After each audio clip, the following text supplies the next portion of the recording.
This is what you voted for. We are now a country that vilifies humanitarianism and the people that dedicate their lives to helping others.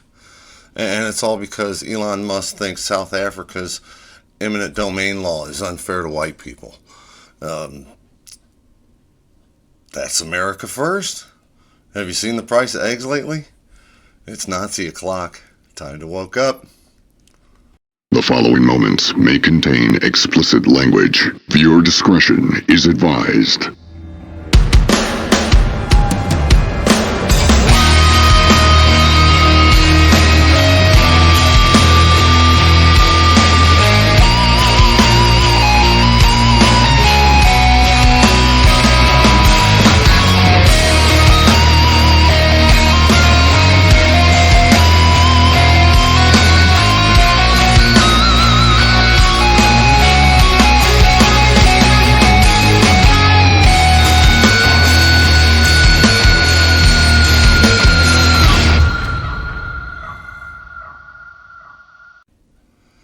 According to the Associated Press, staffers of the U.S. Agency for International Development were instructed to stay out of the agency's Washington headquarters, and yellow police tape and officers blocked the agency's lobby on Monday after billionaire Elon Musk announced President Donald Trump had agreed with him to shut the agency. USAID staffers also said more than 600 additional employees had reported being locked out of the agency's computer systems overnight.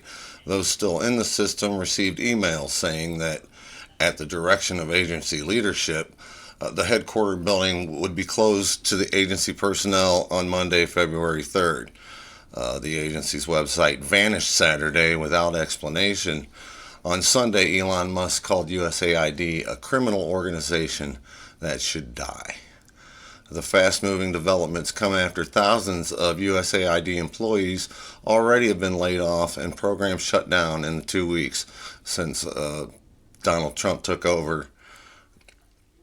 And to show the extraordinary power of Musk and his Department of Government Efficiency, or DOGE, in the Trump administration, or cabal.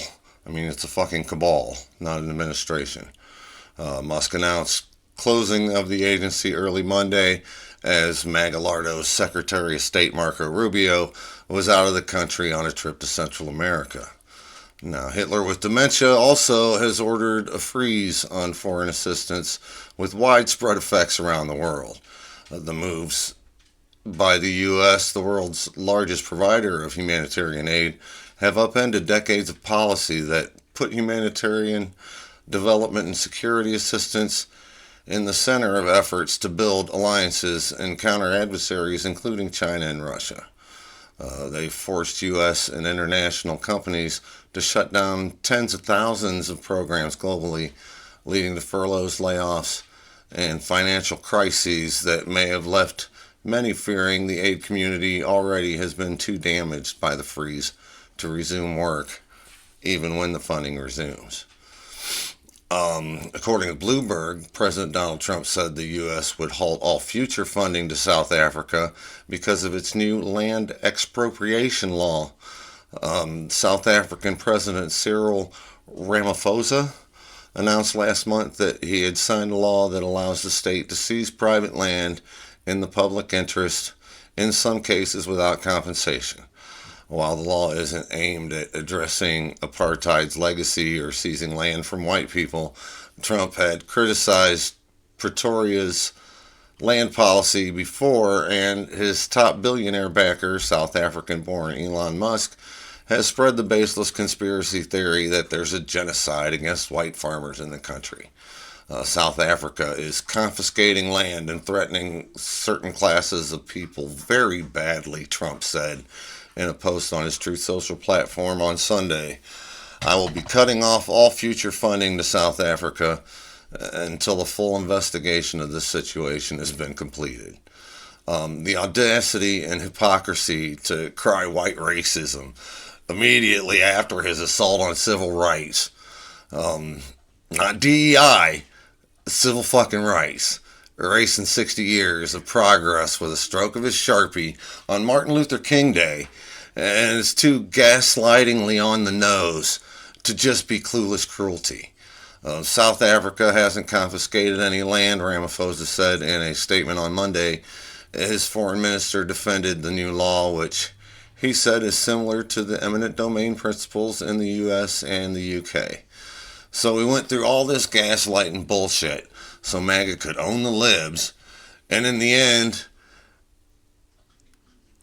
Elon's owning all of us, including the stupid cult, but they're cool with it because they don't know any better. But wait, there's more. According to another AP article, John F. Kennedy created USAID at the height of the United States Cold War struggle with the Soviet Union. He wanted a more efficient way to counter Soviet influence abroad through foreign assistance and saw the State Department as frustratingly bureaucratic at doing that. Congress passed the Foreign Assistance Act, and Kennedy set up USAID as an independent agency in 1961. USAID has outlived the Soviet Union, which fell in 1991. Today, supporters of USAID argue that U.S. assistance in countries counters Russian and Chinese influence. China has its own Belt and Road foreign aid program worldwide, operating in many countries that the U.S. also wants as partners. Critics say the programs are wasteful and promote a liberal agenda because, compassion and unselfishness are radical liberal concepts, and anything that's not giving Elon the money so it'll trickle back down to us is just wasteful spending. On the first day of office, January 20th, Trump implemented a 90-day freeze on foreign assistance. 4 days later, Peter Marocco, a returning political appointee from Trump's first term, drafted a tougher than expected interpretation of that order, a move that shut down thousands of programs around the world and forced furloughs and layoffs. At the heart of the matter is that helping others is bad now. Aid workers are evil, and they'll twist, distort, and just flat out make up bullshit to defend their fascist fuckery.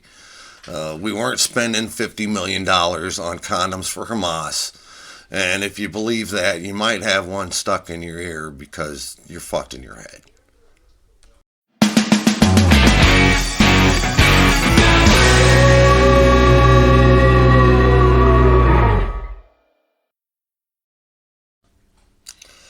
According to Forbes, Republican lawmakers took a key step last week to officially abolish the U.S. Department of Education, reintroducing a bill that would eliminate the federal agency. The bill is just the latest step Republicans in Washington have taken to try to dismantle the department, which was a promise of Project 2025. Meanwhile, the Trump administration seems poised to further disrupt department staffing and operations by placing some employees on leave. It may not be easy for the department, which oversees the nation's education system and manages a federal student loan program that exceeds $1 trillion, to be completely dismantled. But major staffing changes, funding cuts, and the potential shutdown of programs and projects could still have significant impacts for millions of Americans, including many student loan borrowers, even if the department itself survives. Meanwhile, the Trump cabal is taking steps to disrupt the Department of Education. Last week, dozens of department staff were placed on leave, allegedly for attending a diversity training course during the first Trump administration under Secretary Betsy DeVos. Workers impacted by the forced leave include civil rights attorneys, program analysts, student loan regulators, and workers involved with providing individualized education programs for special needs children, according to NBC News. Eliminating the Department of Education is a long-standing conservative goal since its creation under President Jimmy Carter in 1979. President Ronald Reagan pushed to have the department eliminated, but was unable to successfully do so via legislation in Congress. Since then, the department has grown to approximately 4,000 employees, with divisions that handle everything from funding for children with disabilities, early childhood education, and to dispersing federal student loan aids, including Pell Grants and work-study programs, and administering the department's vast federal student loan portfolio, including federal student loan forgiveness and repayment programs. Now, the United States Constitution does not explicitly grant the federal government authority over education. Instead, under the 10th Amendment, powers not dedicated to the federal government are reserved for the states. This leaves education primarily under state jurisdiction, with federal involvement historically limited to indirect support rather than direct control. So the assault on education is nothing new. Uh, Personally, I've been screaming about saving our schools for a quarter century now, ever since I saw George W. Bush on the Phil Donahue show in 1999. Before joining the 2000 campaign, he was defending his No Child Left Behind initiative by saying we no longer waste money on failing programs. And I'm sitting there thinking, you're talking about education. These are children, and you just want to siphon their money.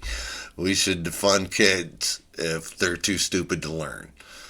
And what's the Republican interest in keeping people stupid? Well, it's the grift. It's always the grift. If you get too smart to see the grift, then you'll quit giving them money. And they just want your money. There's a direct correlation between how educated people are and how liberal they become. Just like how Biden got unemployment and crime both to 50-year lows simultaneously, because there's a connection. And what a horrible, incompetent disaster that turned out to be, right?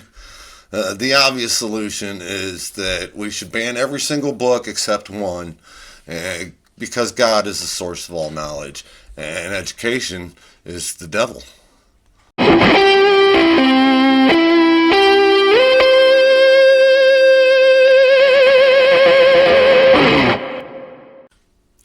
Thanks for watching. The hardest part about fighting the fascist fuckery is keeping up with the chaos. And I'm trying to do my part at least twice a week to catch what sinks to the bottom when they flood the zone. You know the drill. If you want to like and subscribe, I appreciate you. If you speak the truth, you're always right. Peace.